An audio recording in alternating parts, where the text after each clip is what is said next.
Bab 381. Klan Kayu Ilahi segera tiba di Gunung Batu. Mereka tinggal di tempat tinggal sementara dan bekerja dengan binatang lain untuk mengumpulkan poin kerja. Ketika Main hendak melakukan perjalanan bisnis berikutnya, Huan membawa Ah Gui bersamanya dan meminta Main untuk membawanya. Main ditempatkan dalam posisi yang sulit. Kamar dagang kami punya peraturan. Hanya binatang buas dari kamar dagang kami yang boleh masuk dalam tim pedagang. Kami tidak boleh membawa orang luar. Huan berkata perlahan, sekarang aku pemasokmu. Apakah aku orang luar bagimu? Tentu saja tidak. Huan menyela, baiklah, karena aku bukan orang luar, Ah Gui juga bukan orang luar. Dia akan bertanggung jawab membantuku melacak penjualan barang-barang di masa mendatang, jangan sampai kau membodohiku. Main jengkel, Anda pelanggan tetap kami. Bagaimana kami bisa menipu Anda? Apakah Anda tidak percaya pada mitra bisnis Anda? Tentu saja, aku percaya padamu, tetapi seperti kata pepatah, kamu tidak bisa mempercayai siapapun. Aku harus mengirim seseorang untuk mengawasi kalian agar merasa tenang. Main tidak tahu apakah harus tertawa atau menangis mendengar kata-katanya. Baiklah, karena kamu sudah mengatakannya seperti itu, aku setuju untuk mengajak Ah Gui dalam perjalanan bisnis. Huan mengerjapkan mata ke arah Ah Gui. Apakah kamu tidak akan berterima kasih kepada saudara Main? Ah Gui segera berkata, terima kasih, saudara Main. Main melambaikan tangannya. Aku tidak pantas dipanggil kakakmu. Panggil saja aku Main. Aku ingin menjelaskannya kepadamu terlebih dahulu. Berbahaya menjadi pedagang keliling. Jika kamu mengalami kecelakaan di jalan, jangan salahkan aku nanti. Tentu saja, aku bisa mengurus diriku sendiri. Aku tidak akan menjadi beban bagimu, saudara Main. Kalau begitu, berkemaslah secepatnya. Kafilah kita akan segera berangkat. Ah Gui sudah mengemasi barang-barangnya. Dia membawa tasnya dan mengikuti karavan itu. Sebelum pergi, dia mengucapkan selamat tinggal kepada Huan dan Sue Hui lagi. Sue Hui banyak mengomel padanya. Ini adalah perjalanan pertamanya sendirian. Sue Hui mengkhawatirkannya. Ah Gui mendengarkan instruksinya dengan sabar dan mengangguk setuju, yang menunjukkan bahwa dia mengingat semua yang dikatakannya. Huan menatap wajah Ah Gui dan tak dapat menahan diri untuk tidak memikirkan semangkuk madu yang pernah diberikannya kepadanya. Anak ini pada dasarnya tidak jahat, tetapi dia terlalu impulsif. Dia masih perlu ditempa. Dia berkata, aku akan memberitahumu sesuatu saat kamu kembali dengan selamat. Ah Gui bertanya, ada apa? Ini tentang ayah dan ibumu. Rasa ingin tahu Ah Gui langsung muncul. Tunggu saja, aku pasti akan kembali dengan selamat. Kalau begitu, kau harus menceritakan semuanya padaku. Sue Hui mengangkat tangannya dan memukul bagian belakang kepalanya. Bagaimana denganmu? Kamu harus menggunakan bahasa yang sopan. Kenapa kamu tidak bisa menggunakan otakmu untuk mengingat hal-hal ini? Ah Gui mengusap kepalanya dan bergumam pelan, aku lupa. Main mendesaknya. Ah Gui melambaikan tangannya. Aku pergi. Huan menyerahkan tas kain kecil kepadanya. Ini adalah beberapa obat-obatan dan koin kristal yang biasa digunakan di sini. Bawalah bersama Anda. Ah Gui mengambil tas kain kecil itu. Tas itu terasa berat. Dia berkata dengan canggung, terima kasih. Sue Hui tersenyum lega. Akhirnya kau tahu cara berbicara formal. Huan berkata, semoga perjalananmu aman. Ah Gui mengikuti rombongan itu dan pergi. Sue Hui berdiri di sana cukup lama hingga rombongan itu menghilang dari pandangan. Kemudian, dia mengalihkan pandangan dan mendesah. Ah Gui tumbuh di kota kayu suci dan tidak pernah bepergian sendirian. Aku benar-benar khawatir padanya. Huan berkata perlahan, Qian Ye dan Bi Huan sudah tidak ada lagi. Sebagai anak Bi Huan, banyak binatang buas dari klan Kayu Ilahi seharusnya menaruh harapan besar padanya, bukan? Meskipun apa yang dilakukan Bi Huan sangat mengecewakan, sebagai seorang pendeta tinggi, kekuatannya tidak perlu diragukan lagi. Para binatang dari klan Kayu Ilahi berharap agar Ah Gui dapat mewarisi kekuatan Bi Huan sambil melanjutkan garis keturunan. Sue Hui menghela napas. Ah Gui memang pintar, tapi dia masih terlalu muda untuk memikul semua tanggung jawab ini. Dia masih muda. Biarkan dia menikmati waktunya. Hanya itu yang bisa kami lakukan. Setiap kali Huan tidak melakukan apapun, ia akan pergi ke ladang sayur dan melihat-lihat. Ia terkejut saat mendapati jamur cahaya bulan di sudut telah tumbuh. Jamur cahaya bulan kecil bergerombol dan memenuhi seluruh batang pohon, memancarkan cahaya biru pucat. Huan mengulurkan jarinya dan dengan lembut menyentuh jamur cahaya bulan. Lembut dan halus, cukup mudah disentuh. Jamur cahaya bulan yang tadinya pendiam tiba-tiba berteriak malu-malu. Geli. Huan tertegun sejenak sebelum bertanya dengan heran, "Kamu bisa bicara?"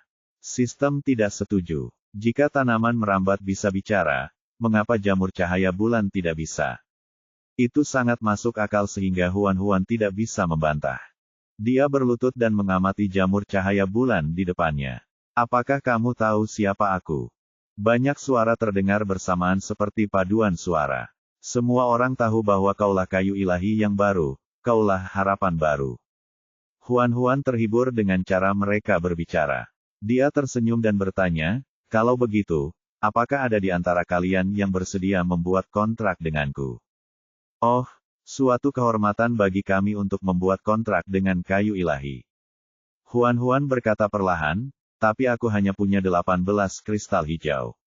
Salah satunya sudah ditempati oleh Little Green, 17 kristal hijau yang tersisa tidak cukup untuk kalian semua. Jangan khawatir, Divine Wood. Kita hanya butuh 1 kristal hijau." Mendengar kata-kata mereka, Huan tidak lagi khawatir. Dia segera mengeluarkan gelang kristal hijau dan bertanya lagi, "Apakah kamu bersedia membuat kontrak denganku?" "Kami bersedia mengikuti kayu ilahi dan menawarkan kesetiaan kami kepadamu." Jamur cahaya bulan di batang pohon semuanya lenyap pada saat berikutnya. Ada banyak jamur cahaya bulan di salah satu kristal hijau di gelang itu. Huan menunjuk kristal hijau itu. "Nama apa yang sebaiknya kuberikan padamu?" Jamur cahaya bulan muncul dari kristal hijau dan mengelilingi area telapak tangannya. Mereka menggoyangkan topi biru muda mereka dan berkata dengan suara merdu, "Kayu ilahi akan memberi kita nama." Kami senang. Huan tidak dapat menahan diri untuk bertanya, "Mengapa kamu selalu berbicara dengan nada seperti ini?" Begitulah cara Suster Feng mengajarkan kita berbicara. Nada yang indah seperti ini bisa membuat orang bahagia. Huan berpikir sejenak. Karena kalian sangat suka bernyanyi, izinkan aku menamai kalian paduan suara. Nama yang bagus. Kami menyukainya. Huan tidak bisa menahan diri untuk meniru nada bicara mereka. Asalkan kamu bahagia. Sebulan kemudian, rombongan main akhirnya kembali. Bersama mereka ada Baidi. Kafilah itu bertemu dengan bandit di jalan dan kehilangan banyak barang. Gui bahkan terluka karenanya. Untungnya, Baidi muncul tepat waktu untuk menyelamatkan mereka. Gui meminum obat yang diberikan Huan, dan lukanya berangsur-angsur membaik. Saat dia kembali ke Gunung Batu, lukanya pada dasarnya sudah sembuh. Melihat dia telah kembali dengan selamat, Sue Hui akhirnya merasa tenang. Ketika Baidi mengetahui bahwa klan kayu ilahi telah menyerah kepada Huan, dia merasa ragu. Namun, ketika Sueling mengatakan bahwa klan kayu ilahi telah menandatangani gulungan kontrak, Baidi merasa lega. Bab 382. Dengan bergabungnya klan Divine Wood, suku tersebut berhasil naik kelas ke kelas A. Sistem ini membuka Crystal Mall level 4. Ada banyak barang baru yang dijual di mall. Semuanya bagus, tetapi harganya juga cukup mahal. Misalnya, 1 tetes air esens berharga 1 kristal bermutu tinggi. Untungnya, Canggu telah memberi Huan banyak kristal hitam. Kalau tidak, dia mungkin tidak mampu membeli air esensi sekarang. Dia bergumam, "Kita ini keluarga. Tidak bisakah kau menurunkan harganya?" Sistem itu berkata, "Gadis bodoh, air esensi adalah sesuatu yang tidak bisa dibeli dengan uang. Hanya setetes kecil saja di pasar gelap sudah dijual dengan harga selangit. Harga 1 kristal bermutu tinggi sudah sangat murah." Huan berkedip. "Kalau begitu, aku bisa membeli air saripati di mall dan menjualnya di pasar gelap untuk mendapatkan selisihnya." Sistem itu mendecakkan lidahnya. "Saya baru saja menyebutmu bodoh. Kenapa sekarang kamu tiba-tiba pintar?" Kamu bahkan memikirkan strategi seperti itu untuk menghasilkan uang. Hehe, aku dapat ide itu setelah mendengarmu bicara. Sistem itu berpikir sejenak. Saya tidak akan menghentikan Anda untuk membeli dan menjual kembali barang-barang itu, tetapi sebaiknya jangan menjual barang-barang seperti air esensi. Jika Anda menjadi sasaran, Anda pasti akan mendapat masalah lagi. Huan setuju. Saya mengerti. Dia menukar 3 kristal hitam seukuran kuku dengan 3 tetes air esensi dan meneteskannya ke benih pohon pedang. Setelah mereka mendarat di benih itu dengan cepat berakar dan tumbuh menjadi pohon muda kecil yang tingginya lebih dari 1 meter dalam sekejap mata. Huan tercengang. Tumbuhnya sangat cepat. Sistem itu berkata, tentu saja. 1 tetes air esensi setara dengan 100 tahun. 3 tetes air esensi setara dengan memberi pohon pedang 300 tahun secara instan. Bagaimana mungkin pohon itu tidak tumbuh dengan cepat? Huan mengulurkan tangan dan menyentuh daun pohon muda itu. Pohon itu baru tumbuh sebesar ini setelah 300 tahun. Ya, pohon pedang tumbuh perlahan. Huan menggertakkan giginya dan mengeluarkan 30 kristal hitam untuk membeli sisa 30 tetes air esensi di mal. Dia menuangkan 30 tetes air saripati ke pohon pedang. Pohon muda itu langsung tumbuh dari tanah dan tumbuh lebih tinggi. Dalam sekejap mata, tingginya mencapai lebih dari 20 meter. Huan menatap pohon pedang tinggi di depannya dan memuji dari lubuk hatinya, air esensi terlalu kuat. Pohon pedang itu menggoyangkan daun-daunnya dan mengeluarkan suara rendah yang sudah dikenalnya. Apakah kau membangunkanku? Suara ini sangat mirip dengan terakhir kali Huan mendengar suara pohon pedang di kota kayu ilahi, tetapi suara pohon pedang di depannya jelas lebih muda. Huan segera menjawab, ya. Pohon pedang itu mengulurkan tangannya dan menyentuh bagian atas kepalanya dengan lembut. Aku mencium sesuatu yang familiar darimu. Apakah kita pernah saling kenal sebelumnya? Apakah kamu sudah lupa tentang kota kayu ilahi? Pohon pedang itu berpikir sejenak. Kurasa aku ingat sesuatu, tapi aku tidak bisa mengingatnya dengan jelas. Dia tidak menyangka pohon pedang itu telah melupakan segalanya. Huan sedikit terkejut, tetapi setelah memikirkannya, dia merasa ini bagus. Tidaklah baik untuk tertipu. Pohon pedang akan lebih bahagia jika melupakannya. Huan tersenyum. Namaku Huan. Kita pernah bertemu sebelumnya. Kamu bahkan memberiku bunga. Little Lotus dan Little Green juga ikut keluar. Kamu bahkan memberi kami buah untuk dimakan. Pohon pedang itu mendesah. Maaf, aku sudah melupakan semuanya. Huan membelai batang pohonnya dengan lembut. Tidak masalah jika kau lupa. Kita akan tetap berteman. Mulai sekarang, kau bisa berakar di gunung batu itu. Tempat ini adalah gunung batu. Ya, ini rumahku. Ini akan menjadi rumahmu mulai sekarang. Pohon pedang itu memanjangkan daun-daunnya. Daun-daunnya yang tinggi dan rimbun berdesir tertiup angin. Saya suka tempat ini. Pohon pedang setinggi 20 meter itu sangat mencolok di kaki gunung batu. Pohon itu baru saja tumbuh belum lama ini, tetapi sudah menarik perhatian banyak binatang buas. Terutama binatang buas dari klan kayu ilahi. Ketika mereka melihat pohon pedang, mereka berlutut di tanah dan berteriak dengan gembira. Mereka tidak tahu mengapa pohon dewa yang mati dapat beregenerasi. Mereka menganggapnya sebagai milik para dewa. Jika para dewa mengizinkan pohon dewa terlahir kembali di gunung batu, apakah itu berarti bahwa di sanalah klan kayu dewa ditakdirkan untuk kembali? Untuk sesaat, para binatang dari klan kayu ilahi semakin bertekad untuk tetap tinggal di gunung batu. Mereka harus bekerja keras. Setelah mengumpulkan cukup poin kerja, mereka akan tinggal di gunung batu dan tidak akan pernah pergi lagi. Pohon pedang itu tetap tak bergerak menghadapi lutut mereka. Hanya Huan yang bisa mendengarnya berbicara. Sue Hui dan Ah Gui bergegas datang saat mendengar berita itu. Mereka tampak terkejut saat melihat pohon pedang tinggi di depan mereka. Mereka melihat Huan berjalan keluar dari bawah pohon dan segera menghampiri untuk menanyakan apa yang sedang terjadi.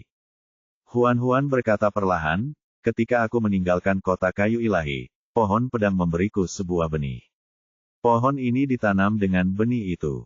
Sue Hui masih bingung. Tapi pohon pedang itu tumbuh sangat lambat. Bagaimana bisa tumbuh begitu tinggi dalam sehari? Ketika dia lewat pagi ini, dia jelas tidak melihat apapun. Sekarang, pohon pedang yang begitu tinggi tiba-tiba muncul. Ini tidak dapat dipercaya. Huan tersenyum misterius. Ini rahasia antara aku dan pohon pedang. Aku tidak bisa memberitahu siapapun. Sue Hui tercengang. Kau bisa berkomunikasi dengan pohon pedang. Itu benar. Tatapan Sue Hui pada Huan menjadi semakin rumit. Di klan kayu ilahi, hanya Raja Binatang Qian Ye dan Imam Besar Bi Huan yang bisa berkomunikasi dengan pohon pedang. Sekarang, Huan benar-benar dapat berkomunikasi dengan pohon pedang. Harus dikatakan bahwa kedekatannya dengan tanaman sangat tinggi. Pohon pedang itu berakar di gunung batu dan menjadi pohon tertinggi dan terbesar di sana. Legenda tentang pohon itu sebagai pohon dewa juga disebarkan oleh para binatang dari klan kayu dewa. Kekaguman para binatang terhadapnya semakin dalam. Huan kembali ke rumah dan melihat Bai Di, Suang Yun, dan Sue Ling sedang mendiskusikan sesuatu. Dia berjalan mendekat tanpa suara dan duduk di sampingnya. Bai Di berbicara tentang Sun City. Bai Luo ingin merekomendasikan suku Serigala Batu untuk berpartisipasi dalam persidangan atas nama Kota Matahari, tetapi Wen Qian tidak setuju. Wen Qian merasa bahwa Bai Luo tidak terkendali dan sudah mulai waspada terhadapnya. Huan dengan cepat bertanya, apakah Bai Luo akan dalam bahaya? Dengan kekuatan Wen Qian, dia tidak akan membiarkan apapun lepas kendali di wilayahnya.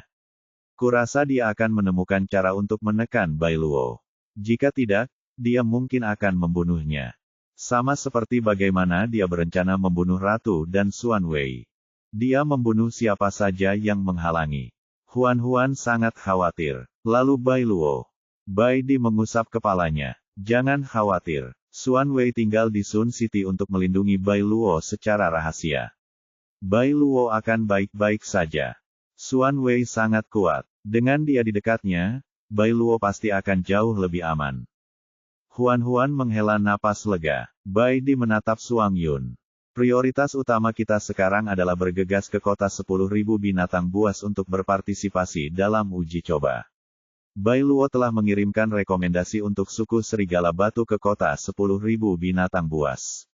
Selama kita berhasil mencapai kota 10.000 binatang buas, Wen Qian tidak akan bisa melakukan apapun kepada kita. Bab 383. Suang Yun dengan cermat menangkap kata kuncinya. Berhasil. Dengan kata lain, apakah perjalanan kita akan sangat sulit? Ya, baik Wen Qian, Dark Moon City, atau 100 Tempering Snake Tribe, mereka tidak ingin kita memenuhi syarat untuk membangun kota. Mereka pasti akan memikirkan cara untuk menghentikan kita. Sue Ling bersandar dan bertanya dengan tenang, bagaimana dengan Huan? Apakah dia akan pergi ke kota 10.000 binatang bersama kita? Huan menatap mereka dengan patuh.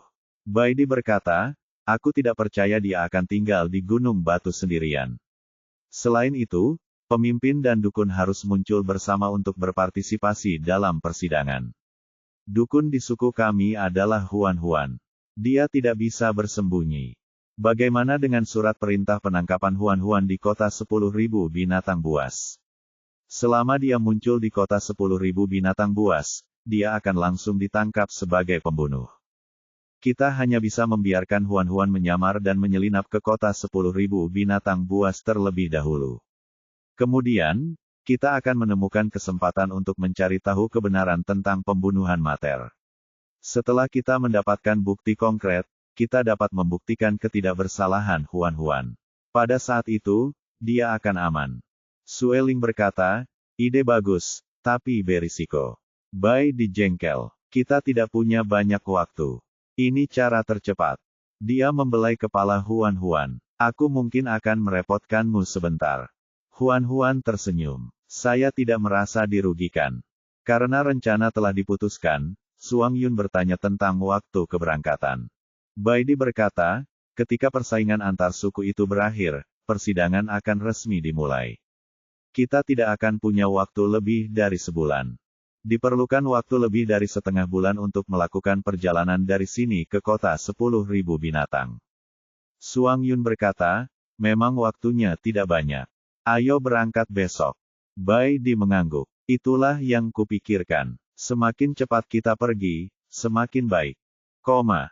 Suang Yun memilih 20 binatang jantan dari suku tersebut dan bersiap membawa mereka ke kota 10.000 binatang. Mereka semua adalah binatang buas yang telah membangkitkan jiwa binatang mereka, dan Feng Lan ada di antara mereka. Suang Yun ingin membawa Jiu Yuan bersamanya, tetapi setelah ragu-ragu, dia meninggalkan Jiu Yuan di Gunung Batu untuk membantu mengurus orang-orang. Suang Yun berkata, "Kau adalah binatang buas yang paling kupercaya. Dengan kau tetap tinggal di Gunung Batu, aku bisa pergi ke kota 10.000 binatang buas dengan tenang." Jiu Yuan setuju dengan serius. "Aku pasti tidak akan mengecewakanmu." Suang Yun menepuk bahunya dan merendahkan suaranya. "Aku akan membawa Feng Lan pergi. Kau dapat memanfaatkan kesempatan ini untuk mendekati Musiang dan mencoba melahirkan beberapa anak serigala lagi. Sejauh ini aku hanya bisa membantumu." Jiu Yuan tidak tahu apakah harus tertawa atau menangis. "Haruskah aku berterima kasih atas pertimbanganmu? Kau tak perlu berterima kasih padaku. Kita semua bersaudara. Aku akan senang jika kau bisa membantu mengurus ke-6 anakku saat kau senggang." Jiu Yuan langsung setuju. "Aku pasti akan menjaga ke-6 anakmu seperti anakku sendiri." Suang Yun mengangguk. "Aku lega mendengarnya." Sueling menemui Sen Yan dan memberitahunya bahwa dia akan pergi ke kota 10.000 binatang. Sen Yan berkata dengan serius, "Perjalananmu ke kota 10.000 binatang buas pasti sangat berbahaya. Kamu harus berhati-hati." "Aku tahu. Apakah kalian ingin aku mengirim beberapa binatang berbulu bersamamu? Kalian semua bisa saling menjaga satu sama lain dalam perjalanan ke sana." Sueling hendak berkata tidak, tetapi kemudian dia memikirkannya dan berubah pikiran.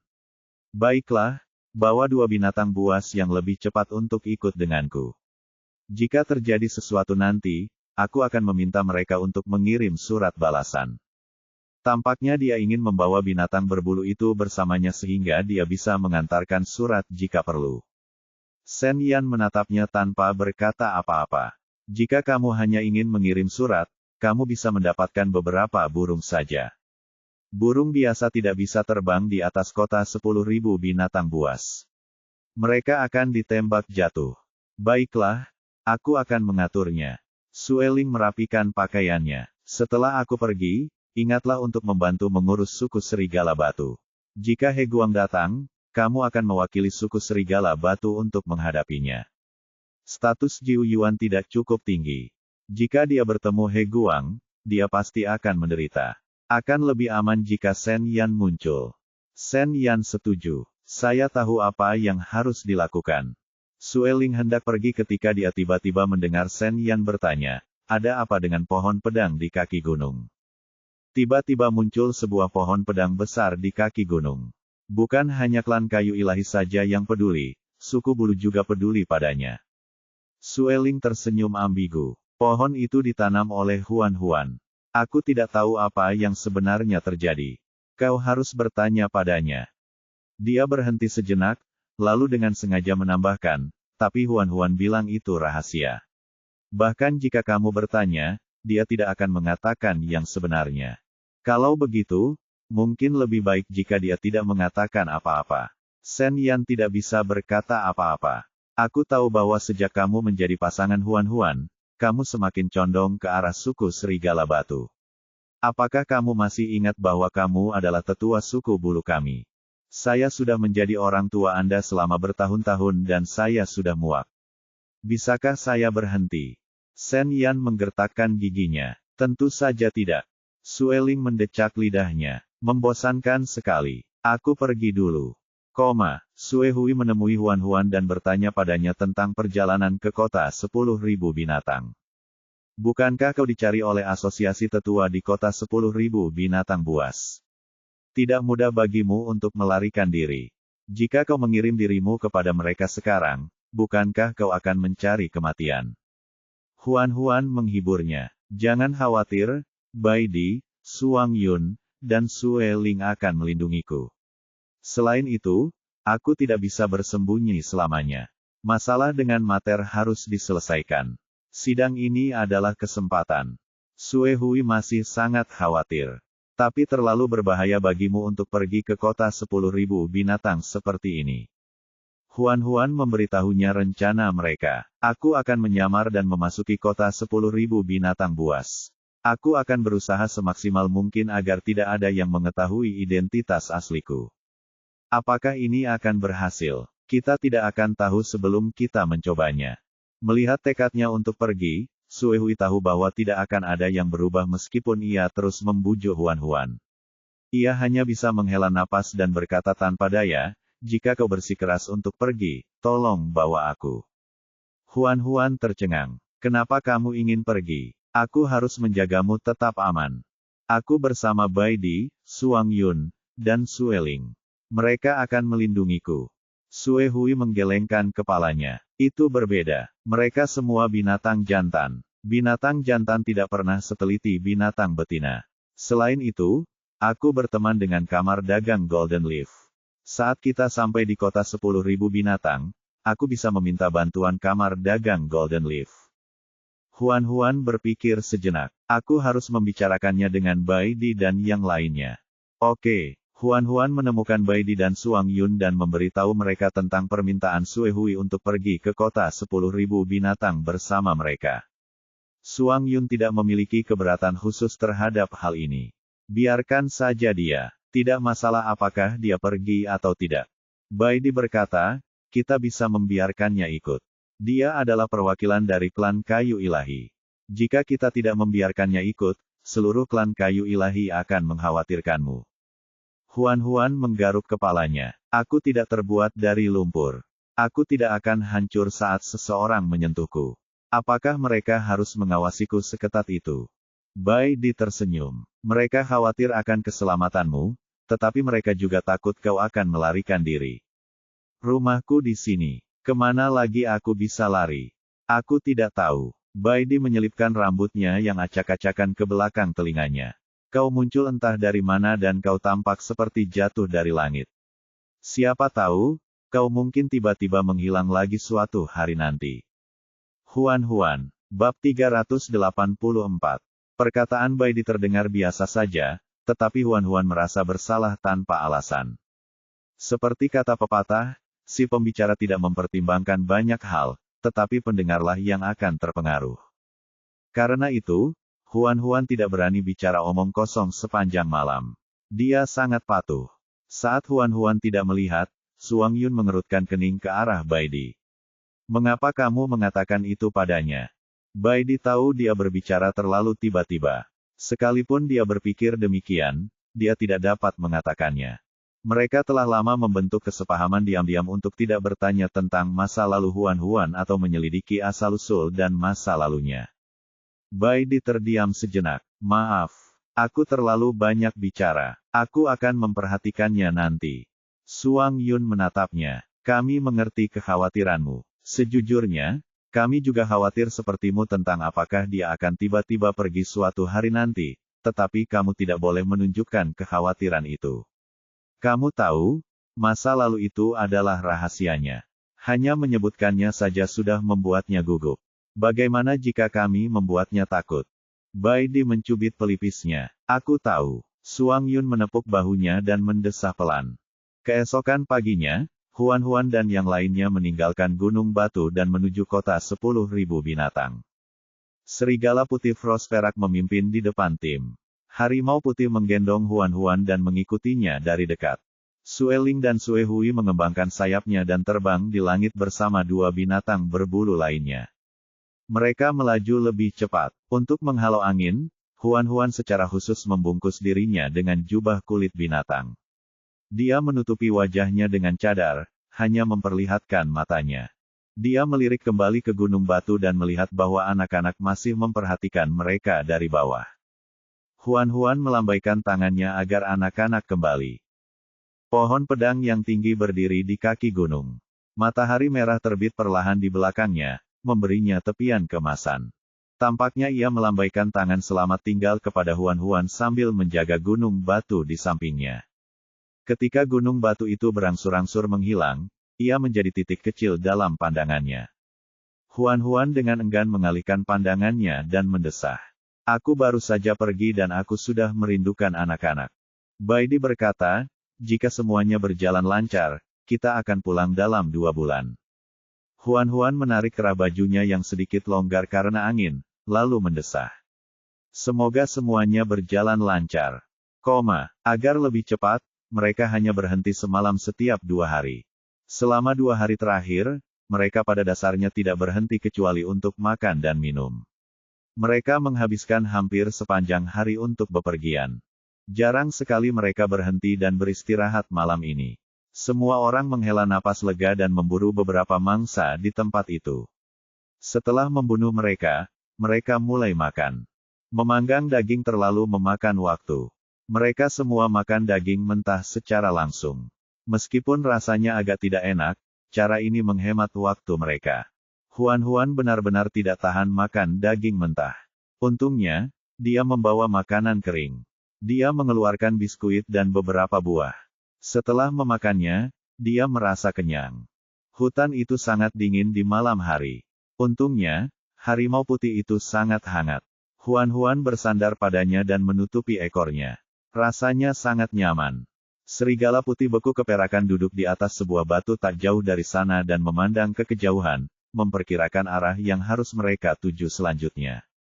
Cahaya bulan menyinarinya, membuatnya tampak seperti patung es serigala. Sueling melipat sayapnya dan mendarat di sampingnya. Serigala putih Frost perak menoleh untuk melihatnya. Apakah jalan di depan mudah? Sueling berkata, jalan di depan datar. Cukup mudah untuk dilalui. Itu bagus. Sueling melanjutkan, tapi ada ngarai di depan. Kudengar namanya langit 1 garis. Ada tebing di kedua sisi ngarai. Lorong di tengahnya hanya cukup untuk dilewati 1 binatang buas. Itu tempat yang bagus untuk menyiapkan penyergapan.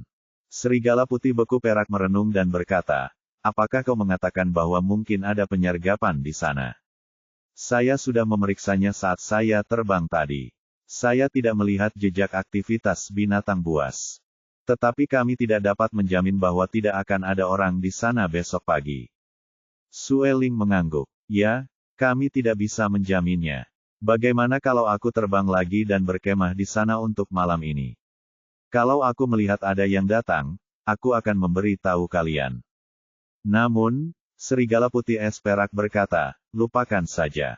Kau sudah terbang selama 2 hari. Kau sudah cukup lelah.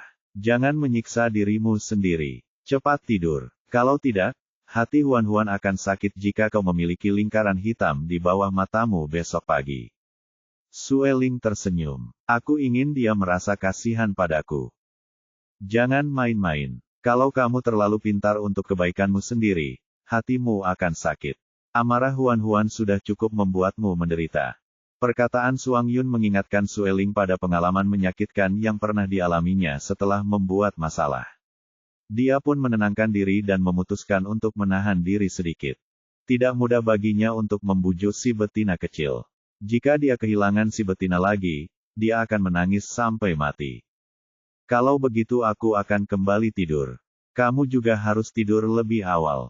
Setelah Sueling pergi, serigala putih beku perak masih berjongkok di atas batu. Dia melihat ke kejauhan sebentar, lalu kembali menatap Huan yang sedang tidur nyenyak. Tidak peduli seberapa dinginnya malam itu dan tidak peduli seberapa berbahayanya jalan di depannya, selama Huan ada di sisinya, dia tidak akan takut.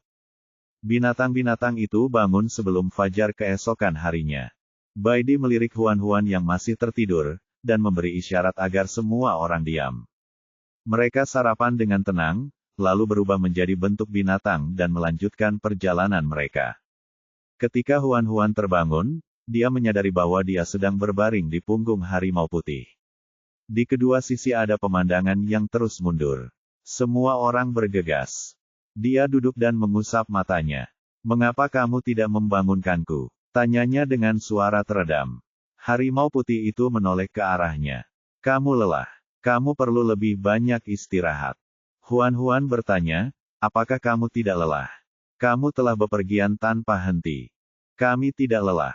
Kami lebih kuat darimu. Kami hanya terburu-buru. Tidak ada apa-apanya. Apakah kamu sudah sarapan? Kalau begitu, aku sudah makan. Harimau putih itu mengingatkannya saat mereka berjalan, Ada makanan hangat dan sup di tempat yang sudah kusiapkan sebelumnya. Kalau kamu lapar, ambil saja sendiri. Kami sedang terburu-buru, jadi aku mungkin tidak bisa mengurusmu. Kalau kamu merasa tidak nyaman, kamu harus memberi tahuku. Ya, saya mengerti. Huan baru saja bangun dan tidak berselera makan. Dia mengambil 2 buah manis dan menghabiskannya. Dia hampir kenyang. Saat itu mereka telah memasuki ngarai. Ada tebing-tebing yang menjulang tinggi di kedua sisi, dan cahaya tiba-tiba meredup. Sueling, Suehui, dan 2 binatang berbulu lainnya terbang di udara. Mereka melihat ke bawah dari atas untuk berjaga-jaga jika ada yang menyiapkan penyergapan di sini. Karena ngarai itu sangat sempit, mereka hanya bisa melewati 1 serigala dalam 1 waktu. Jumlah mereka lebih dari 20 ekor, tetapi mereka tidak punya pilihan selain berjalan dalam 1 barisan.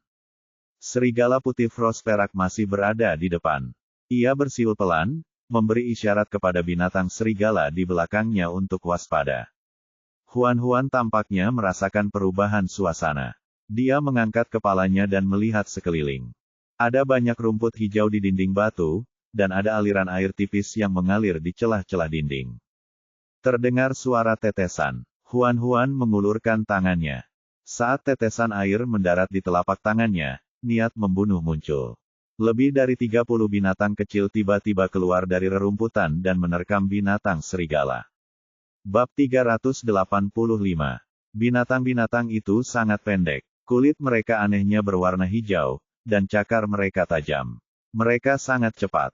Mereka sangat licik dan dengan sengaja memblokir pintu keluar depan dan belakang, menghalangi binatang serigala di ngarai. Binatang serigala pun bereaksi cepat. Mereka segera berkumpul kembali dan mengikuti perintah serigala putih beku perak untuk melawan musuh. Huan dilindungi di tengah tim. Binatang berkulit hijau itu menyadari keberadaan Huan. Di antara mereka, binatang berkulit hijau terkecil melompat dan menginjak dinding batu untuk menerkam Huan. Teratai itu tiba-tiba melesat keluar, membuka kelopaknya, dan menggigit kepala binatang berkulit hijau itu.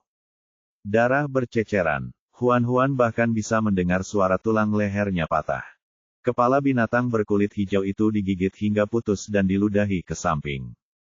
Sueling ingin segera turun untuk menolong, tetapi karena ngarai itu terlalu sempit dan sayapnya terlalu besar, ia pasti akan terjebak jika terbang turun. Ia harus memikirkan cara lain. Aku akan membawanya ke atas. Suehui terbang ke bawah. Sayapnya jauh lebih kecil daripada milik Sueling. Jika dia terbang menyamping, dia bisa masuk ke dalam ngarai. Setelah Suehui terbang turun, dia menggendong Huan dan berkata pada Baidi, aku akan membawa Huan ke atas. Harimau putih itu meraung, lindungi dia. Suehui membawa Huan ke langit. Ketika mereka terbang keluar dari ngarai, dunia langsung menjadi jauh lebih kosong. Awan di langit tampak berada dalam jangkauan. Sueling mencium bau darah dan melihat bahwa tubuhnya berlumuran darah. Dia segera mengulurkan tangan dan mengambilnya. Sambil memeriksa tubuhnya, dia bertanya dengan gugup, apakah kamu terluka? Huan berkata perlahan, aku tidak terluka. Lalu darah ini. Huan tidak berdaya. Ketika Little Lotus menggigit salah satu binatang buas, darah mereka secara tidak sengaja terciprat ke saya. Pada saat ini, bunga teratai itu telah kembali ke bentuk kuncup kecilnya dan diam-diam hinggap di rambutnya. Bunga teratai itu tidak tampak seganas ketika menggigit binatang itu tadi. Sueling memeriksa tubuh Huan dengan kasar untuk memastikan bahwa dia tidak terluka sebelum dia melepaskannya. Dia memeluk Huan dengan satu tangan dan menyodok bunga teratai dengan tangan lainnya. Di masa mendatang, saat kamu menggigit seseorang, ingatlah untuk menjauh dari ibumu. Jangan percikkan darah padanya. Si topi koboi menjawab, baiklah. Huan menunduk, tetapi karena jaraknya terlalu jauh, dia tidak dapat melihat situasi yang sebenarnya. Dia hanya dapat mendengar teriakan-teriakan yang kacau. Melihat Sueling dan Suehui dapat melihat dengan jelas, dia segera bertanya tentang situasi di bawah. Sueling berkata, jangan khawatir, mereka semua hanyalah musuh kecil. Baidi dan Suang Yun bisa mengatasinya. Tidak butuh waktu lama untuk mengakhiri pertempuran di bawah ini. Sueling terbang melintasi ngarai bersama Huan-Huan dan mendarat di pintu keluar. Tidak lama kemudian, Huan-Huan melihat Suang Yun, Baidi, dan binatang serigala berjalan keluar dari ngarai. Mereka sedikit banyak berlumuran darah. 2 di antaranya terluka ringan. Sedangkan untuk 30-an binatang berkulit hijau, mayat mereka semua tertinggal di ngarai. Mereka semua mati. Karena mereka baru saja mengalami pertempuran berdarah, orang-orang ini semua memiliki aura pembunuh. Huan-Huan tidak takut sama sekali. Dia melompat ke tanah dan berlari untuk memeluk leher Silvery Frost White Wolf. Apa kau baik-baik saja? Serigala putih Frost Perak menundukkan kepalanya dan mengusap pipinya. Jangan khawatir, musuh sudah sepenuhnya musnah. Kita menang. Harimau putih itu berjalan mendekat dan menatapnya. Aku tidak membuatmu takut, kan? Huan-Huan menggelengkan kepalanya dan berkata tidak. Dia mengulurkan tangan dan menyentuh kepala berbulu besarnya. Apakah kamu terluka? Tidak, kami semua baik-baik saja. Huan-Huan membalut luka kedua orang yang terluka sementara Sue Hui membantu. Baidi, Suang Yun, dan Sueling tengah mendiskusikan sesuatu yang tidak jauh dari sana. Ekspresi Suang Yun serius. Kami baru saja memeriksa mayat musuh-musuh itu. Mereka semua adalah kadal hijau dengan tanda-tanda budak di tubuh mereka. Mereka seharusnya adalah budak perang. Sueling bertanya, apakah kau tahu siapa saja budak perang itu? Baidi mengingat kembali penampakan tanda budak itu. Tanda itu berbentuk bulan sabit. Kelihatannya seperti lambang kuil kota bulan gelap. Dari kelihatannya, kelompok kadal hijau ini dikirim oleh kuil bulan gelap. Sueling tersenyum ambigu. Aku tidak menyangka kuil bulan gelap akan menjadi yang pertama kehilangan kendali. Kupikir itu adalah suku 100 ular penghalang. Baidi berkata, jika aku tidak salah ingat, daerah rawa ada di depan. Rawa ada di mana-mana. Tempat ini cocok untuk ular. Suang Yun berpikir sejenak. Jika aku seekor ular, aku pasti akan memilih untuk menyerang di sana. Sueling mendesah pelan. Kalau begitu, kau akan mendapat masalah. Rawa adalah tempat tinggal mereka. Kalian binatang berkaki 4 mungkin akan menderita. Suang Yun dan Bai disaling memandang dan tersenyum serempak. Itu belum tentu benar. Setelah beristirahat sejenak, tim berangkat lagi. Agar tidak diserang lagi, Huan-Huan digendong oleh Sueling. Ia berada di langit selama sisa perjalanan.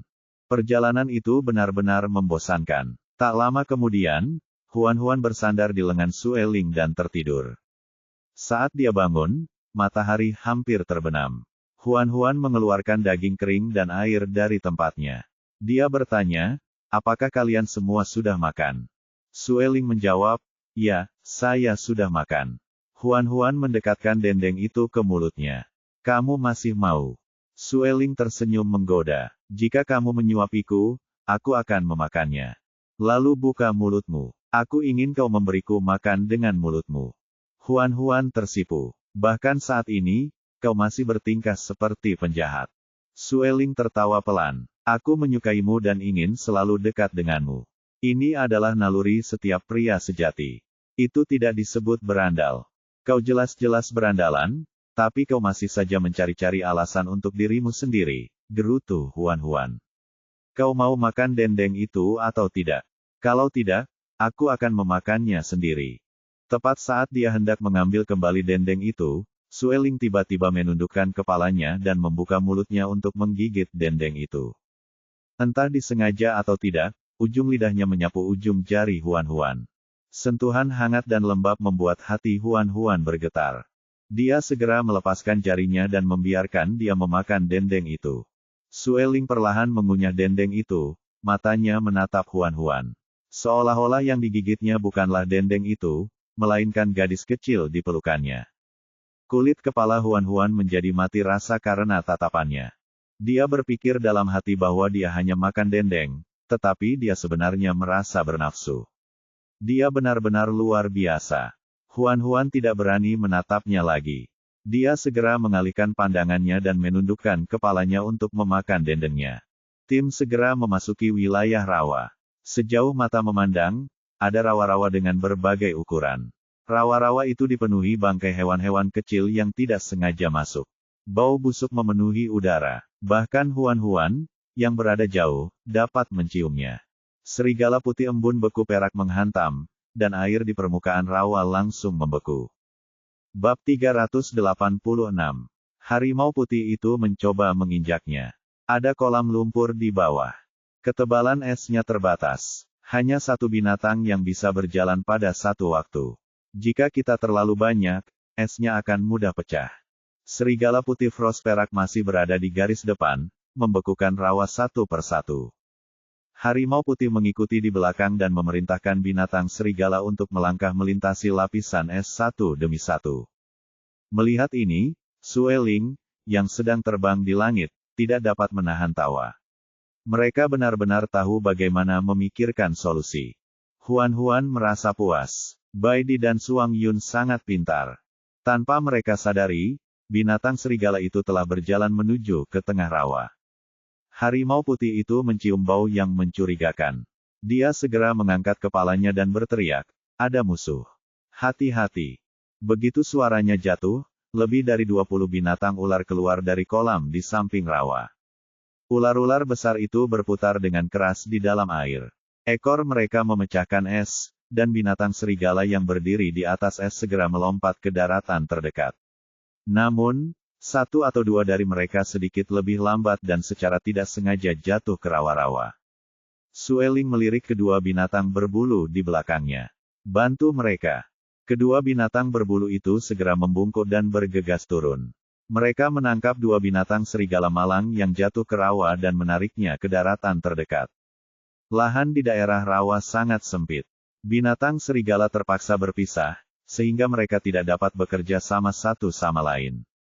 Binatang ular itu memanfaatkan kesempatan ini untuk menyerang mereka satu persatu. Serigala putih frost perak masih berusaha menciptakan es untuk meningkatkan area aktivitas bagi binatang serigala. Namun, setiap kali ia menciptakan es itu akan dihancurkan oleh binatang ular. Tubuh harimau putih terus mengeluarkan listrik. Rawa itu penuh dengan air. Air dapat menghantarkan listrik. Binatang ular apapun yang mendekati harimau putih akan gemetar karena listrik. Akibatnya, jumlah binatang buas ular di sekitar harimau putih berkurang. Serigala putih frost perak mengambil kesempatan untuk melompat ke sisinya. Ketika dia mendarat, es tebal langsung terbentuk di bawah kakinya. Binatang buas serigala di dekatnya berlarian. Namun demikian, masih ada beberapa binatang serigala yang tersebar di tempat lain yang diserang oleh binatang ular. Sueling berkata dengan suara pelan, "Ini tidak bisa terus berlanjut. Aku akan membantu mereka." Sue Hui segera mengingatkannya, "Air ada di mana-mana. Apimu tidak akan membantu." "Tidak apa-apa, hanya beberapa ular. Aku bisa mengurus mereka tanpa api." Sueling menyerahkan Huan-Huan kepada Sue Hui dan memintanya untuk membantu merawatnya. Huan-Huan segera meraih lengan bajunya. "Bawa aku bersamamu." "Tidak. Di sana berbahaya. Aku punya cara untuk menghadapi kawanan ular buas itu." Sueling sedikit terkejut. "Bagaimana?" Huan-Huan menggoyangkan gelang manik kristal hijau di tangannya dan tersenyum licik. "Kau akan lihat nanti." Melihat betapa percaya diri dia, Sueling menggendongnya dan bergegas turun. Saat mereka mendekati rawa, Huan-Huan menyentuh manik-manik kristal hijau. "Coir, giliranmu." Sekumpulan jamur berwarna biru muda muncul dan mendarat di rawa. Dalam sekejap, jamur-jamur itu tumbuh menjadi jamur besar. Mereka bergerombol berdekatan. Tudung jamur bergoyang sedikit, memancarkan cahaya biru pucat seperti hantu. Mereka bernyanyi dengan gembira. "Air di sini sangat dingin, dan tanah di sini sangat lunak, kami sangat menyukainya. Kami ingin tumbuh dengan cepat." Binatang ular yang paling dekat dengan mereka mengangkat ekor ular mereka dan mencoba menghancurkan jamur cahaya bulan. Begitu ekor ular itu menyentuh jamur cahaya bulan, benang-benang biru muda yang tak terhitung jumlahnya tiba-tiba terentang dan melilit ekor ular itu. Pada akhirnya, ular-ular itu terseret ke dalam kelompok jamur cahaya bulan. Jamur cahaya bulan bernyanyi dengan gembira, "Ayo, ayo, bermainlah denganku dengan gembira." Sueling terkejut. "Apa itu?" Sue Hui menjulurkan lehernya untuk melihat lebih dekat. "Itu pasti miselium jamur cahaya bulan." Binatang-binatang ular itu jatuh ke dalam kelompok jamur cahaya bulan dan dengan cepat tenggelam oleh kelompok yang padat itu. Tidak ada lagi suara dari mereka. Mereka benar-benar dimakan oleh jamur cahaya bulan. Darahmu, dagingmu, segala yang kau miliki adalah makanan kami. Jamur cahaya bulan tampaknya telah memperoleh semacam energi dan mulai berkembang biak dan tumbuh dengan cepat. Dalam sekejap mata, jamur tersebut menyebar ke rawa-rawa di dekatnya. Semua ular buas yang mendekati mereka dibungkus dengan miselium dan diseret ke dalam kelompok jamur cahaya bulan. Jamur-jamur itu memakannya sampai tidak ada yang tersisa. Sueling mendecak lidahnya. Aku belum pernah melihat jamur cahaya bulan yang begitu ganas. Menurut kesannya, jamur cahaya bulan seharusnya lembut dan tidak berbahaya. Jamur ini sama sekali berbeda dengan jamur di sini. Sue Hui tidak bisa menahan diri untuk tidak terlihat terkejut. Aku juga. Jamur cahaya bulan tumbuh tanpa hambatan. Yang terbesar telah tumbuh hingga lebih dari 2 meter tingginya. Tudung jamur besar itu bergetar pelan, dan jamur tipis yang tak terhitung jumlahnya menjulur keluar dari bawah. Selama ular-ular itu menyentuhnya, mereka akan segera terseret ke dalam kelompok jamur cahaya bulan dan dimakan. Binatang ular itu ketakutan. Mereka harus menyelinap keluar dari daerah rawa untuk menyelamatkan hidup mereka. Jamur cahaya bulan memenuhi seluruh area rawa. Rawa yang awalnya lembab dan bau berubah menjadi lautan jamur cahaya bulan. Huan-Huan melihat ke bawah dan hanya bisa melihat cahaya biru besar. Dia berkata pada Sueling, "Ayo turun." Oke, mereka mendarat di tanah dekat daerah rawa. Jamur cahaya bulan memanjangkan hifa tipis mereka dan dengan lembut membelai betis dan pergelangan tangan Huan-Huan sambil bernyanyi dengan gembira. Aura kayu ilahi, aroma terindah di dunia. Huan-Huan menyentuh jamur cahaya bulan terdekat. Kau melakukannya dengan baik. Pujiannya membuat jamur cahaya bulan semakin gembira, dan tutupnya bergetar semakin hebat. Huan-Huan bertanya, "Di mana teman-temanku? Bisakah kamu membantu mengirim mereka keluar?" Jamur cahaya bulan terbesar menggunakan miseliumnya untuk membungkus Baidi, Suang Yun, dan binatang serigala. Ia menyeret mereka keluar dari rawa satu persatu dan menempatkan mereka di depan Huan-Huan. Huan-Huan mengulurkan tangan dan memegang jamur itu. "Terima kasih." Jamur cahaya bulan bernyanyi dengan gembira, "Kayu ilahi adalah iman kami. Kami bersedia melakukan apapun untukmu." Baidi, Suang Yun, dan yang lainnya berlumuran lumpur.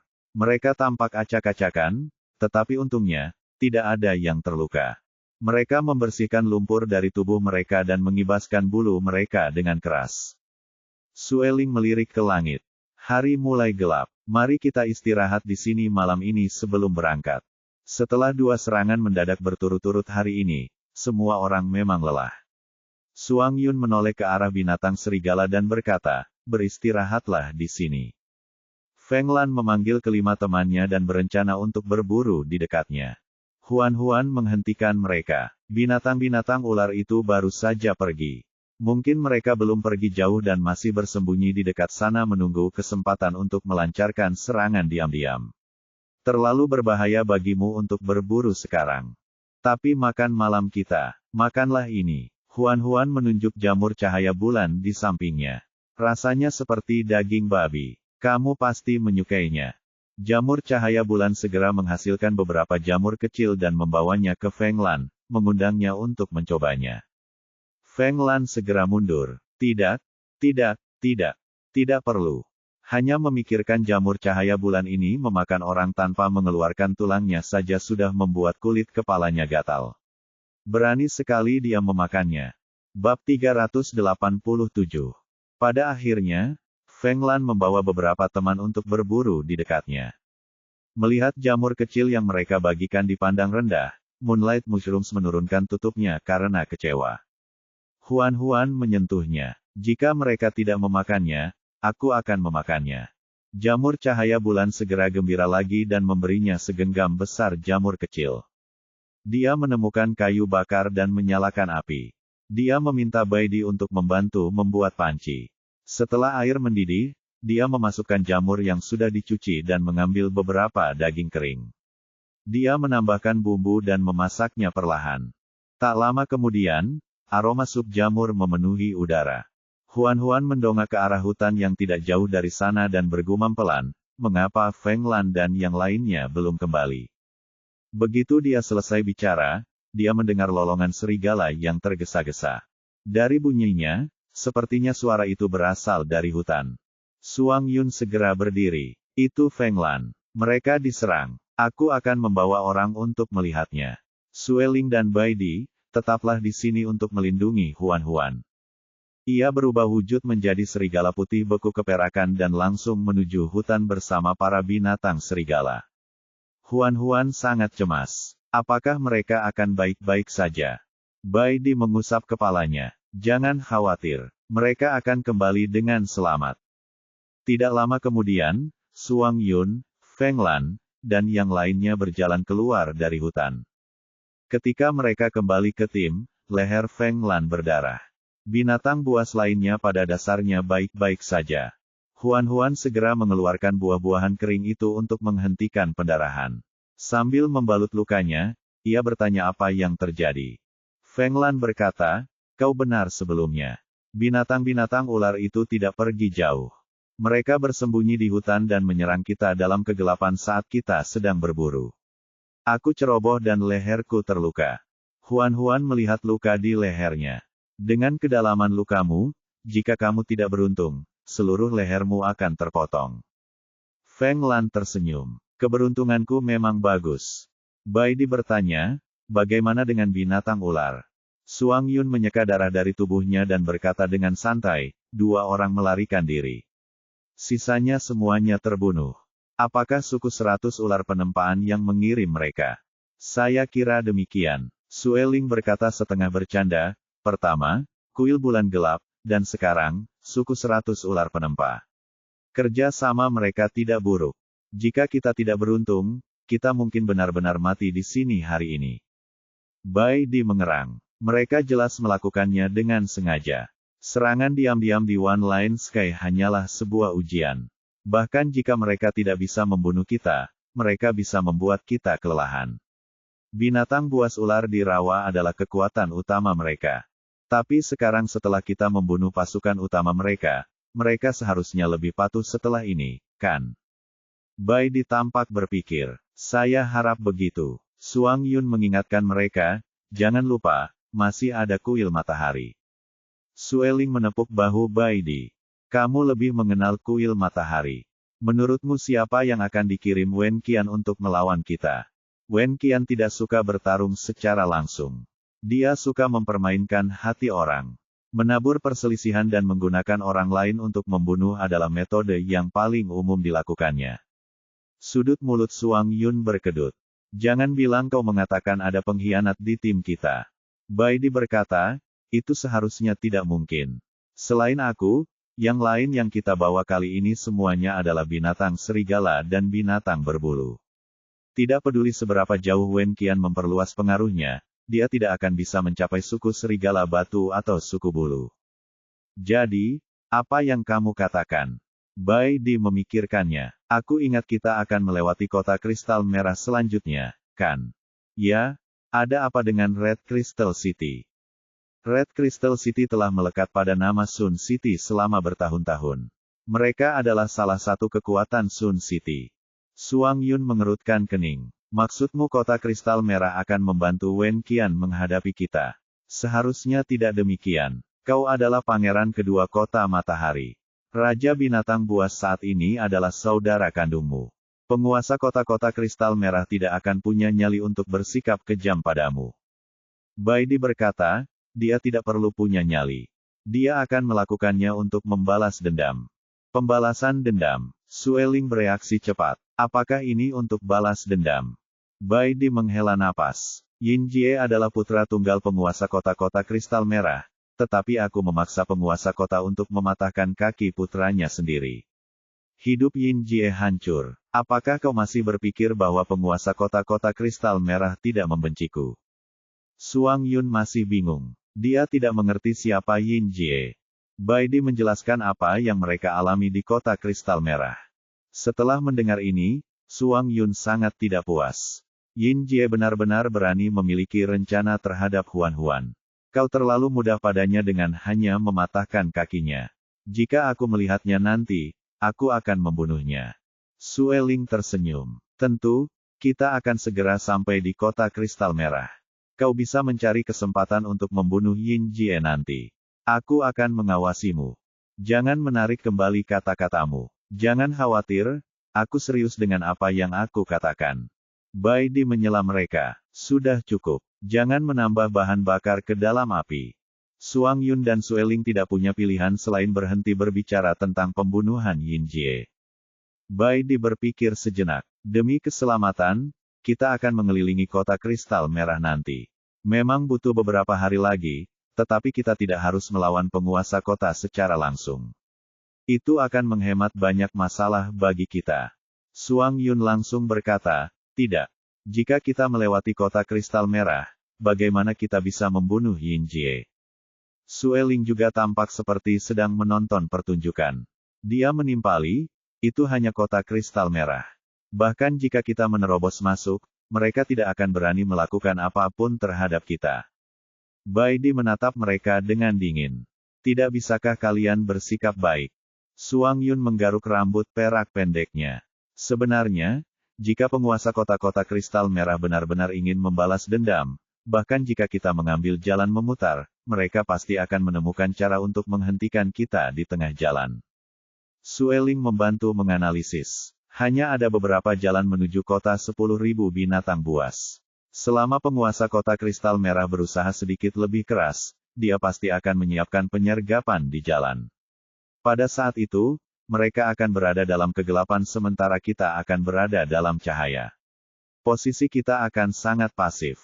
Daripada itu, kita mungkin juga melewati kota kristal merah secara terbuka dan mendapatkan inisiatif. Benar sekali, benar sekali. Kita akan melawan mereka secara terbuka. Siapapun yang memiliki tinju terkuat akan menjadi bos. Bai Di melirik Suang Yun. Kau hanya ingin memanfaatkan kesempatan ini untuk membalas dendam pada Yin Jie, bukan? Suang Yun menyeringai. Akan sangat bagus jika kita memiliki kesempatan untuk membunuh Yin Jie. Lalu, apakah kamu tidak takut bahwa penguasa kota-kota kristal merah akan memanggil seluruh binatang buas kota dan menjebak kita di kota itu? Ada banyak binatang buas jiwa di kota kristal merah, dan ada banyak ahli di antara mereka. Jika kita benar-benar bertarung, peluang kita untuk menang pada dasarnya nol. Jangan khawatir, mereka tidak akan berani membuat keributan besar, kata Sueling dengan santai. Bagaimanapun juga, kau adalah bangsawan kota Sun dan saudara kandung Bai Luo. Kecuali jika penguasa kota kristal merah benar-benar berniat berselisih dengan Bai Luo dan menjadi musuh kota Sun, dia tidak akan berani menyerangmu secara terbuka. Paling-paling, dia akan mengatur beberapa pembunuh di kota untuk menyergapmu. Bab 388. Bai Di berpikir lama sebelum menerima saran Suang Yun dan Sueling. Mereka tidak mengambil jalan memutar dan berjalan melalui kota kristal merah secara terbuka. Sup jamur sudah siap. Huan-Huan memanggil binatang buas dan menyuruh mereka minum sup itu. Supnya tidak banyak. Semua orang hanya bisa minum beberapa teguk saja, tetapi rasanya nikmat bisa minum beberapa suap sup hangat di malam yang dingin. Bai Di berkata kepada Suang Yun, aku akan bertugas malam ini. Tidurlah. Suang Yun membusungkan dadanya, menandakan bahwa dia kuat. Tidak masalah jika dia terus bertugas malam. Bai Di berkata, baiklah, berhentilah berpura-pura. Jika kamu tidak tidur, Huan-Huan akan diculik oleh Sueling malam ini. Mendengar ini, Suang Yun segera berkata, Huan-Huan adalah milikku. Jangan pernah berpikir untuk menculiknya. Dia bergegas mencari Huan-Huan. Bai Di tersenyum tak berdaya dan mencari tempat yang lebih tinggi untuk berjaga. Ketika Suang Yun menemukan Huan-Huan, dia melihat Huan-Huan sedang ditekan ke pohon oleh Sueling. Dia bergegas mendekat dan menarik Sueling pergi. Ketika Sueling melihatnya, dia mengangkat alisnya dan bertanya, bukankah kamu sedang bertugas malam? Mengapa kamu datang ke sini dan mengganggu kami? Bai Di bertugas malam ini, kata Suang Yun sambil memeluk Huan-Huan. Huan-Huan akan tidur denganku malam ini. Jauhi dia. Sueling mencibir. Huan-Huan sudah berjanji padaku bahwa dia akan tidur denganku malam ini. Suang Yun sangat mengenal karakter manusia burung di depannya. Dia langsung berkata, dia pasti diganggu olehmu sampai dia tidak punya pilihan selain setuju. Apa yang membuatmu berkata seperti itu? Karena hal-hal yang telah kamu lakukan di masa lalu. Apa yang telah kulakukan sebelumnya? Kamu sudah menindas Huan-Huan lebih dari sekali di masa lalu. Melihat mereka berdua hendak bertengkar karena masalah kecil seperti pengaturan tidur, Huan-Huan segera menyela pertengkaran mereka. Dia berkata, aku sudah berjanji pada Sueling aku akan tidur dengannya malam ini. Sueling tersenyum puas. Lihat, sudah kubilang Huan-Huan sudah berjanji padaku. Kau terlambat. Suang Yun sangat marah. Huan-Huan memeluknya dan berbisik padanya, aku akan tidur denganmu besok malam. Aku akan membiarkan Sueling bertugas malam ini. Bagaimana? Suang Yun menatap senyumnya, dan hatinya pun melunak. Dia tidak punya pilihan selain berkompromi. Baiklah. Huan-Huan melompat dan memeluk lehernya. Suang Yun menopang pantatnya. Dia mencondongkan tubuhnya ke depan dan menggigiti wajahnya. Kau baik sekali. Suang Yun menikmati gadis kecil itu yang melemparkan dirinya ke arahnya. Kau harus ingat apa yang baru saja kau katakan. Jangan khawatir, aku tidak akan lupa. Setelah menghibur Suang Yun, Huan-Huan perlahan-lahan dibawa pergi oleh Sueling. Sueling menggendongnya ke pohon terdekat. Ia memeluknya dan menatap wajahnya yang halus dan lembut. Ia bertanya dengan suara rendah, apa yang kau katakan pada Suang Yun tadi? Huan-Huan berkedip polos. Aku tidak mengatakan apapun. Sueling menggelitik pinggangnya. Kau tidak akan mengatakan yang sebenarnya padaku, ya. Pinggangnya merupakan bagian tubuh Huan-Huan yang sensitif, dan terasa geli saat disentuh. Ia segera menghindar ke samping, tetapi Sueling memeluknya erat-erat. Ia sama sekali tidak bisa menghindarinya. Terlebih lagi, ia berada di atas pohon. Ia tidak berani bergerak gegabah karena takut terjatuh. Dia hanya bisa tersenyum dan berkata, aku tidak mengatakan apa-apa. Berhenti menggelitikku. Sueling menggelitiknya beberapa kali lagi, tetapi dia tetap menolak untuk mengatakan yang sebenarnya. Tangannya melingkari pinggangnya dan menemukan pusarnya. Ketika jari-jarinya menyentuh bunga itu, Huan-Huan merasakan jiwanya bergetar bersamanya. Dia meraih pergelangan tangan pria itu dengan panik. Jangan sentuh di sana, tolong. Sueling tersenyum jahat. Katakan yang sebenarnya padaku dan aku tidak akan menyentuhnya. Huan-Huan dipaksa terpojok olehnya. Matanya memerah, dan dia mulai menangis. Kamu menindasku. Hu-ho. Begitu melihatnya menangis, Sueling panik. Dia segera melepaskan bunga di pusarnya dan menyeka air matanya. Aku belum melakukan apapun padamu. Kenapa kamu menangis? Berhentilah menangis. Huan-Huan menangis dan mengeluh, kamu selalu menindasku seperti ini. Kamu terlalu jahat. Ya, akulah orang jahat itu. Ini semua salahku. Pukul aku. Tidak masalah bagaimana caramu memukulku, tapi berhentilah menangis. Hatinya terasa sesak melihat gadis itu menangis dan tersipu. Huan-Huan memalingkan mukanya. Aku tidak akan memukulmu. Kulitmu sangat tebal. Tidak akan sakit. Sueling tidak tahu apakah harus tertawa atau menangis. Kalau begitu pukul aku di tempat lain. Bagaimana kalau pukul telapak tanganku? Dia mengulurkan tangan dan meletakkan tangannya di depannya sambil berbicara. Huan-Huan memukul telapak tangannya. Kau menyebalkan. Sueling mengambil kesempatan itu untuk memeluknya lebih erat. Baiklah, kau sudah memukulku. Berhentilah menangis. Huan-Huan menatapnya dengan air mata di matanya. Kamu tidak bisa menggertakku lagi. Baiklah, apapun yang kau katakan. Aku akan mendengarkanmu.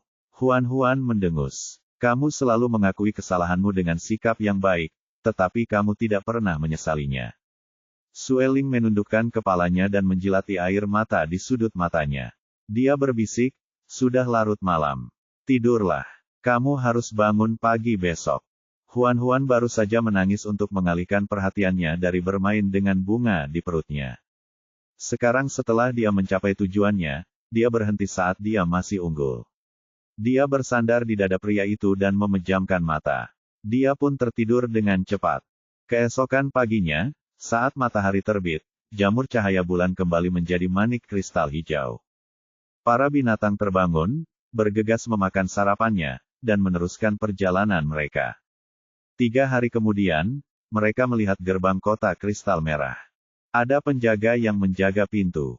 Demi bersikap terbuka dan jujur, Suang Yun dan Sueling sengaja membuat Bai Di menunjukkan status bangsawannya saat memasuki kota. Mereka berkata dengan suara lantang bahwa dia adalah pangeran kedua dari kota matahari. Hal itu menarik perhatian banyak binatang di sekitarnya. Ketika para penjaga kota melihat bahwa itu adalah pangeran kedua dari kota matahari, mereka tidak berani lalai. Mereka segera berbalik dan dengan hormat mempersilakan kelompok mereka memasuki kota. Seluruh wajah Huan-Huan ditutupi oleh cadar. Bai Di memeluknya dan dia menjulurkan lehernya untuk melihat sekeliling. Tempat ini tidak banyak berubah sejak terakhir kali dia ke sini. Semuanya masih sama. Mereka tidak berencana untuk tinggal di sini. Mereka berencana untuk melewati kota kristal merah dan melanjutkan perjalanan ke kota 10.000 binatang buas. Namun, mereka bertemu dengan penguasa kota kristal merah di jalan. Tepatnya, penguasa kota sengaja menunggu mereka di jalan. Ketika dia melihat mereka, dia langsung melangkah maju. Pangeran kedua, ketika aku mengetahui bahwa kau ada di kota kristal merah, aku secara khusus datang untuk menemuimu. Aku memintamu untuk datang mengunjungiku di kediamanku. Bai Di bersikap acuh tak acuh, dan aura seorang pemimpin keluarga kerajaan tanpa sadar terpancar darinya. Kami sedang terburu-buru. Kami tidak akan pergi ke rumahmu hari ini.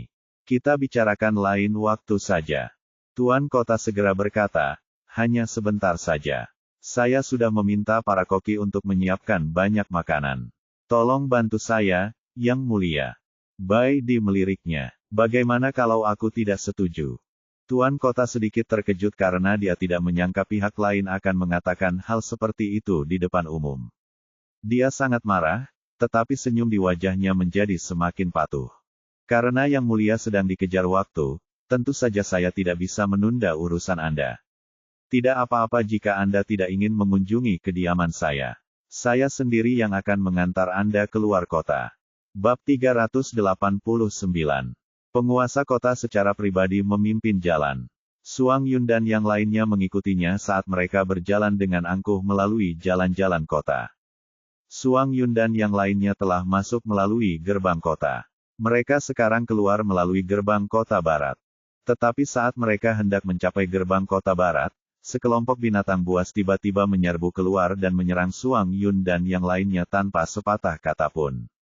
Suang Yun dan yang lainnya yang sudah bersiap, segera berubah wujud menjadi binatang buas dan bertarung dengan pihak lain. Suasana menjadi kacau. Sang penguasa kota tersenyum muram melihat pemandangan di hadapannya.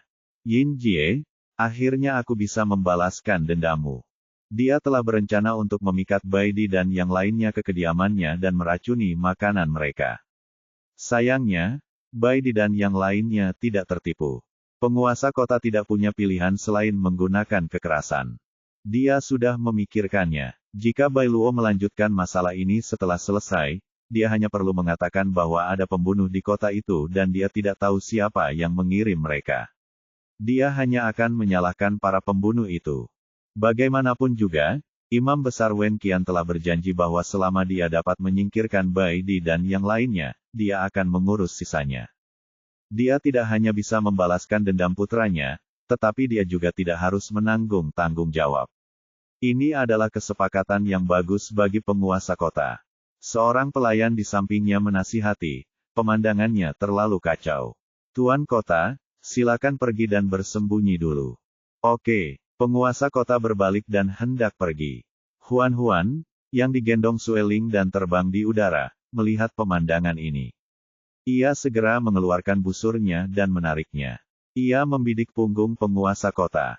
Dia melepaskan jari-jarinya, dan anak panah itu melesat di udara dan terbang menuju penguasa kota. Sang penguasa kota secara naluriah merasakan bahaya di belakangnya dan menghindar ke samping. Anak panah bambu itu melesat melewati lengannya dan menusuk ke dalam tanah. Ekspresi penguasa kota berubah drastis saat melihat anak panah yang masih bergetar. Dia tidak sempat menoleh ke belakang dan segera melarikan diri. Tanpa ragu, Huan-Huan menembakkan 3 anak panah lagi. Wus! Wus, wus. Penguasa kota menghindari dua anak panah pertama dan anak panah terakhir mengenai betisnya. Ia pun berlutut di tanah di tempat. Huan melirik Sue Hui. Tangkap dia. Baiklah. Sue Hui membungkuk dan bergegas turun. Pada saat ini, penguasa kota baru saja berdiri. Dia mencabut anak panah bambu itu dengan sekuat tenaga. Namun, sepotong besar daging terkoyak oleh duri di ujung anak panah itu. Wajahnya pucat karena kesakitan. Pada saat itu, Sue Hui turun dari langit, mencengkeram lehernya, dan mengangkatnya.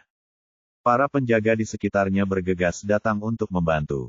Namun, mereka terlambat. Sue Hui sudah menangkap penguasa kota dan terbang ke langit.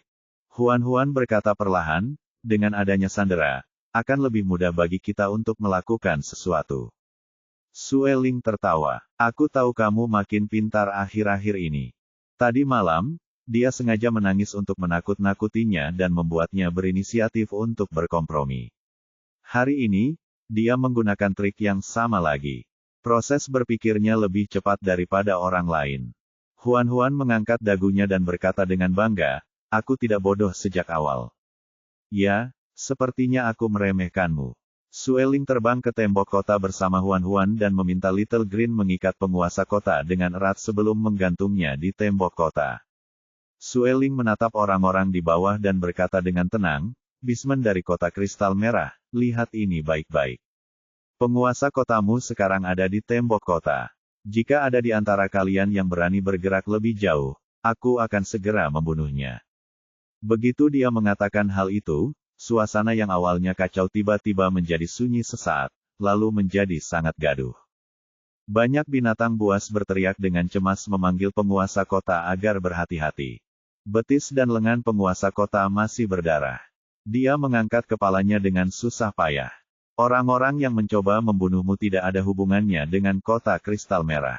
Aku sama sekali tidak mengenal mereka. Bahkan jika kau membunuhku, kau tidak akan bisa mengancam mereka. Sue Ling mencibir. Kalau begitu, aku akan membunuhmu sekarang. Matilah bersama kami. Anda, penguasa kota begitu marah hingga ia tak dapat berkata apa-apa. Wajahnya semakin pucat karena kehilangan banyak darah. Adapun para pembunuh, mereka memiliki keraguan, dan gerakan mereka tanpa sengaja melambat. Selain itu, banyak binatang buas yang bergegas menyelamatkan penguasa kota. Mereka menghalangi jalan para pembunuh dan membatasi mereka.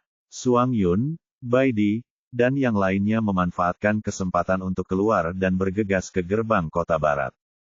Huan berkata, Bai Di dan Suang Yun telah melarikan diri.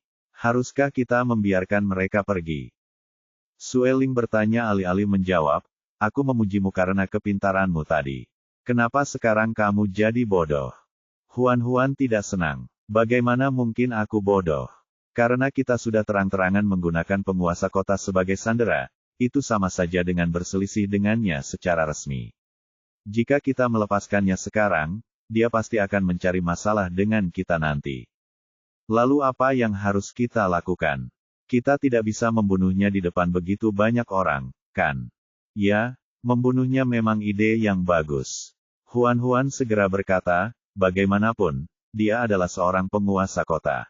Jika kita membunuhnya secara terbuka, seluruh kota kristal merah akan membenci kita.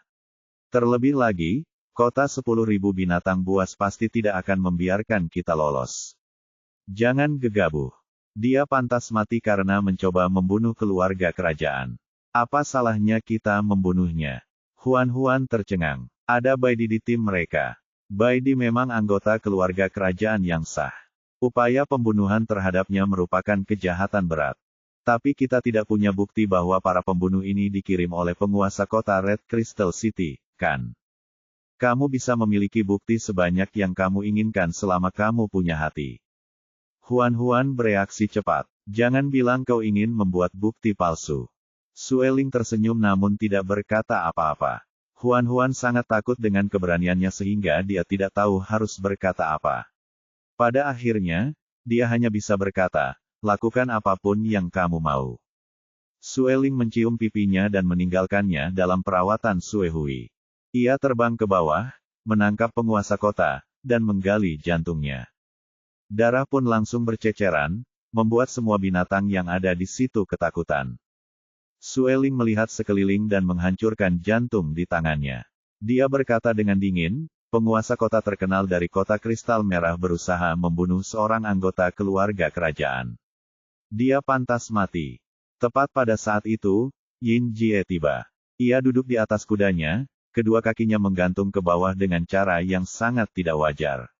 Pipinya pucat dan kurus, dan ia diselimuti aura gelap. Ketika dia melihat jantung ayahnya dicabik, matanya membelalak dan dia berteriak, "Ayah!" Sueling melihat ke arah suara itu.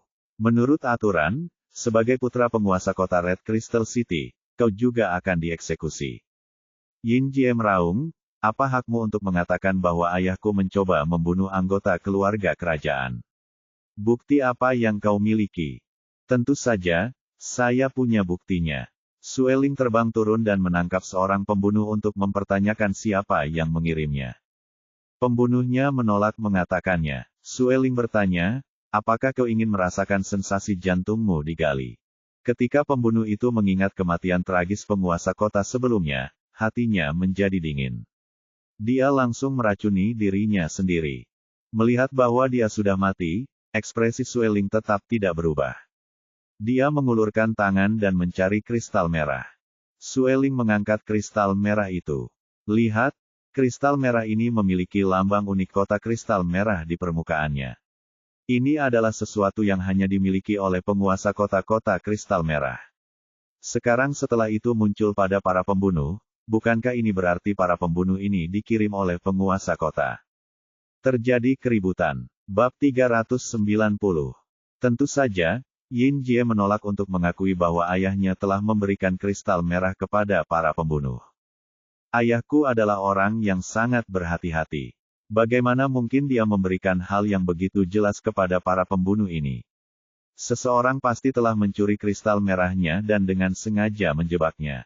Sueling tersenyum. Jika penguasa kota Red Crystal City benar-benar berhati-hati, dia tidak akan membiarkan begitu banyak pembunuh muncul di kota di siang bolong. Ini adalah dua hal yang berbeda. Sueling melambaikan kristal merah di tangannya. Tapi sekarang ada bukti bahwa mereka ada hubungan keluarga. Omong kosong. Ayahku tidak pernah mencoba membunuh seorang bangsawan. Huan telah diturunkan dari tembok oleh Sue Hui dan mendarat di samping Bai Di dan Suang Yun. Huan memberitahu mereka tentang rencana Sueling. Bai Di berkata dengan suara rendah, cara Sueling terlalu kasar. Dia membunuh penguasa kota di depan seluruh kota. Bawahan kepercayaan penguasa kota pasti tidak akan membiarkannya lolos. Namun, Suang Yun berkata, menurutku, langkah Sueling tidak buruk.